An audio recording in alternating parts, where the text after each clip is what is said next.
Ladies and gentlemen on YouTube land, this is my turkey necks that I'm fixing for supper. And what I'm going to do is I'm taking these out this water because I had fixed it yesterday, and I had fixed some, I put some onions, I had put some garlic powder, I had put some salt and pepper, and I had put soul food and Richard Meat season and a whole lot of seasoned stuff on my turkey necks.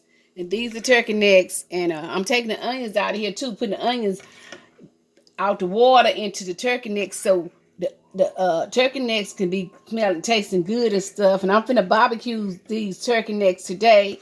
And this is obey. This is the obey leaf right here that I got. This obey leaf I got this leaf right here. I'm putting in there. And also, this is the barbecue, honey barbecue sauce I'm going to put on here.